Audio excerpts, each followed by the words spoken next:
all these actors are nominated for multiple awards in different categories and in different award shows, but we didn't have a Golden Globes. I think some of you may have come to town for that, and then it didn't happen. Normally at this time of year, the folks who have films in contention are kind of meeting each other, coming and going. I wondered, has that happened as much for you as a group this year? Are some of you meeting for the first time tonight, or obviously two of you work together, but have the rest of you seen each other before? We just met today. Yeah. I've met Ellen and I've met Marianne before, but this is the first time for Casey and yourself as well. And I think that it's. I'm not going to go on. There's a story to go, but.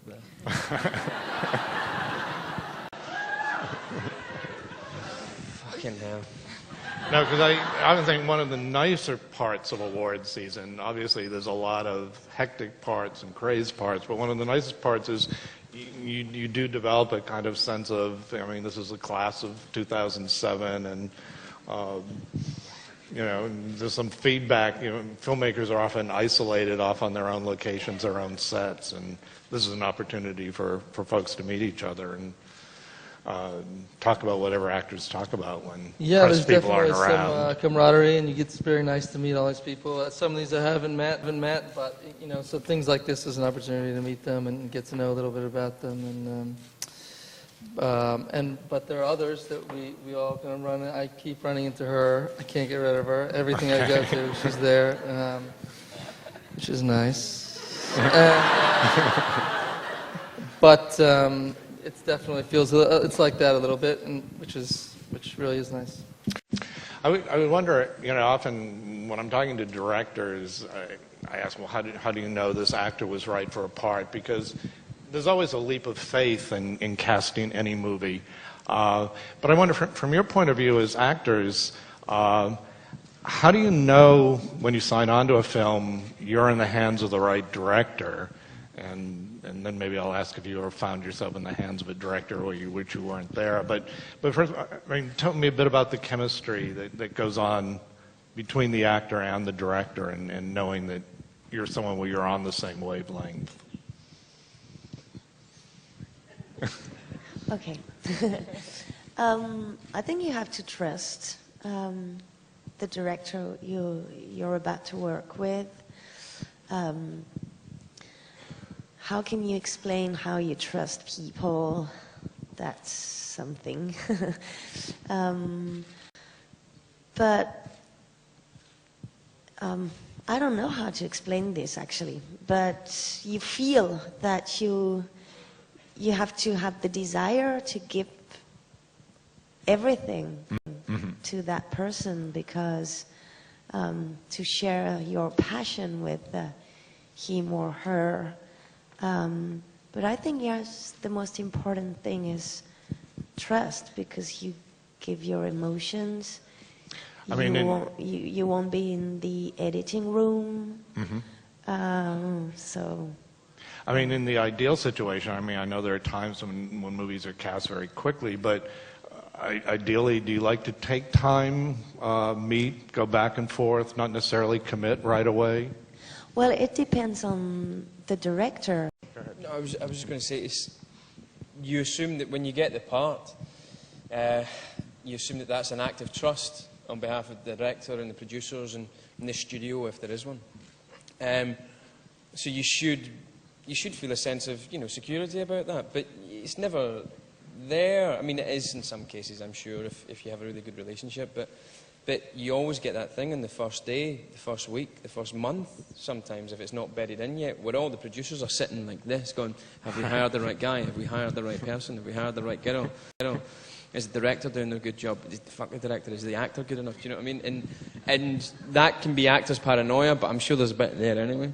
And so sometimes the trust comes, sometimes, not all the time, and I don't know about everybody here, but sometimes, for me, in my own paranoia, I think the trust comes once the project discovers itself. Do you know what I mean? Yeah. I mean, Casey, I would wonder, with Gone Baby Gone, I don't know too much about the development of the project. It's something Ben was working on, and were you always going to be possibility as the star of the film, or did that come up later on? That came up later on. I wasn't really too much involved in the development of it. I knew that he was doing it, and I knew that he was considering maybe acting in it, and, or maybe just writing it and getting rid of it.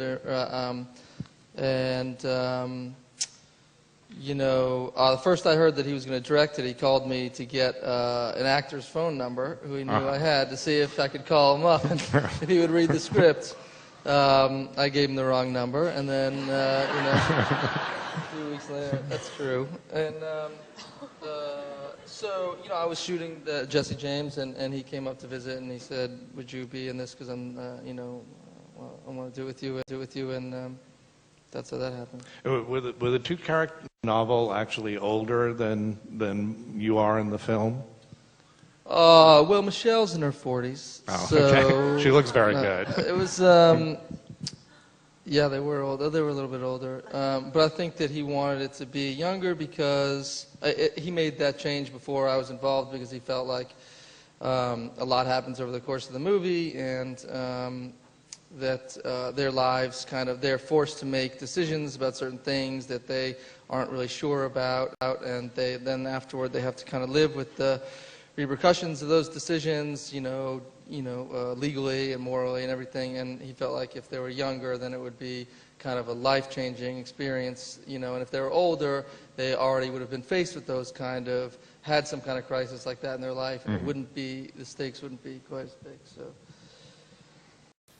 When you say about instinct, with the director, I always lean in closer when someone I feel knows what they're talking about. And even if I don't understand the story or the scene at first, but they convey that to me really easily.